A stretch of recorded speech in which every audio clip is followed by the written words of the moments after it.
Yeah,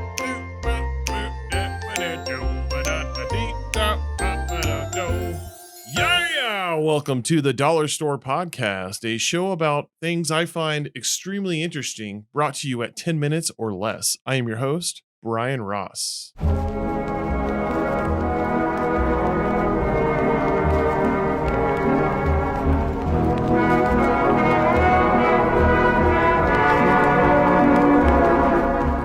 On September 22nd, 2016, part one of a 6-part music project titled Everywhere at the End of Time was released by the artist The Caretaker.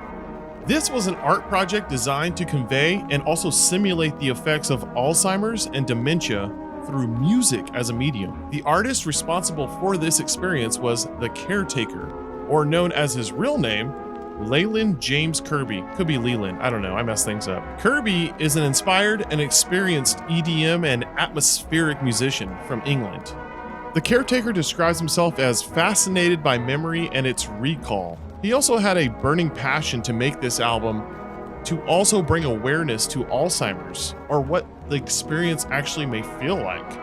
Kirby spent over a decade crafting this project, going so far into his research to even interview people with dementia from different stages. What you're hearing right now is the stage 1 from the project. Kirby really wanted to convey a 1920s big band style, and I feel it was the right choice because I immediately think of my grandpa. But as the project continues down the 6 stages, it starts to get very, very grim. Hey, I want to jump in right here and say that if you have any triggers about Alzheimer's or just feel very uncomfortable or claustrophobic about memory loss in general, I'm giving you a heads up because it's about to get kind of scary.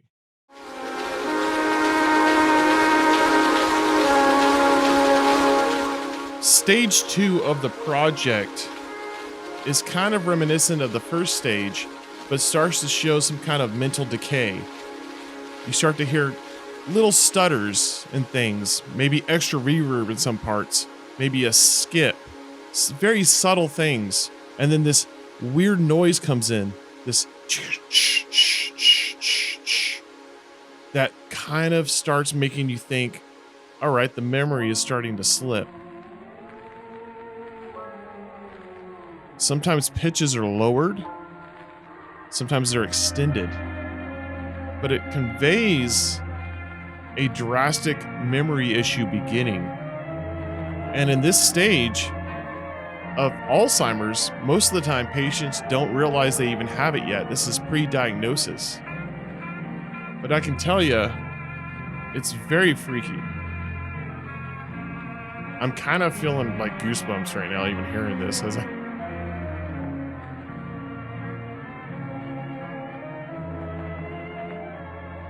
And that brings us to stage 3, where things start getting pretty crazy.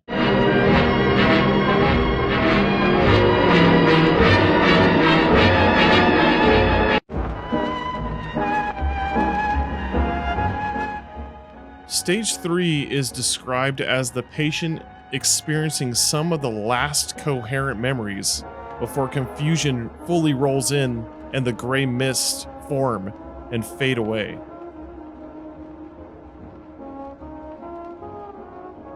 It's meant to portray the patient's growing despair and struggle to keep their memories. And from my personal experience with this album, this was a definite transition into me feeling insane amounts of anxiety. But knowing all of this could not have prepared me for the next 3 stages that are known as post-diagnosis, which was also described by the artist as the ability to recall singular memories gives way to confusions and horror.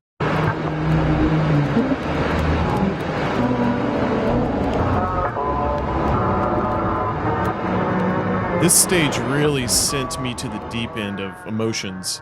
I was feeling uncomfortable. I was actually getting irritated while hearing this, not at the music or the art project, but just in general.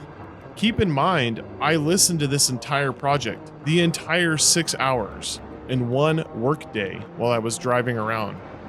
And I noticed how my emotions were being moved around with every stage. And this was the stage that I started getting annoyed at nothing and feeling angry, but also I had a little bit of like disassociation with reality, and I felt fear. And it was so rough.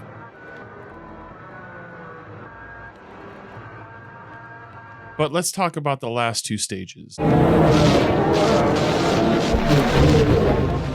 Stage 5 is described as having, and I quote, more extreme entanglements, repetition, and rupture that can give way to calmer moments. And it is definitely the crescendo of the album. It's like a pure submission into the disorder, and that the soul is leaving the body and the brain is just a disaster.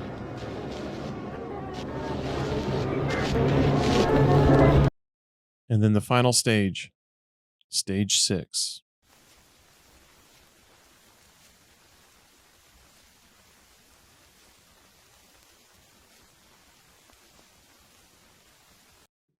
An emptiness looms.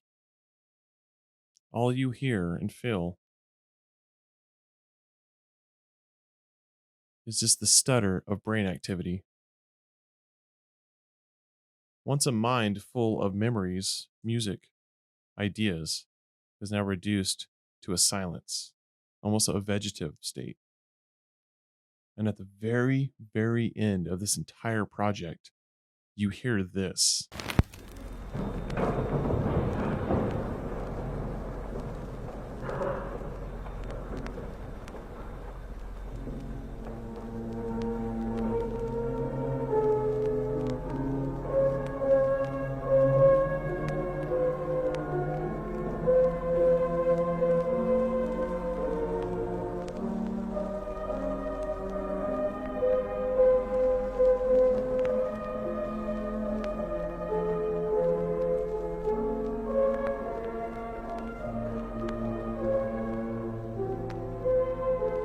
A remembrance of a soul that has left the earth and a body that has finally given up.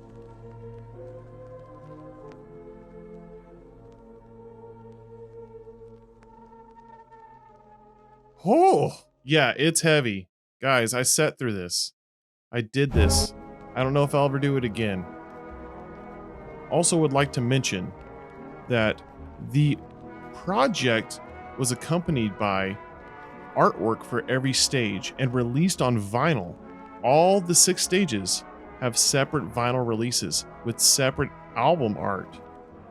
The artist Ivan Seal was a close friend of Kirby, who created all the album covers, and he specialized in creating art that looked a certain way, but your brain couldn't quite describe it.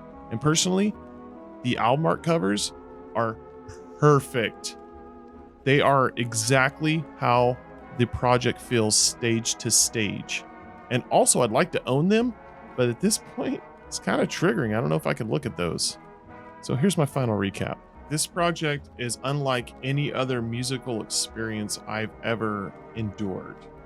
And it was extremely difficult and triggering, but ultimately it had to happen because the end result of this project is actually love and understanding and concern. This project itself is a labor of love, and it was created not to scare people, but to pull these emotions out in a way with a certain subject matter. After I experienced this project, I had a better appreciation of sound and music and my mind and health. And also I gained a lot of empathy for not only the victims of this disease, this disorder, but the families dealing with it. So yes, I do recommend it, but it's very tough. That's it for this episode of the Dollar Store Podcast. I love you guys, and remember,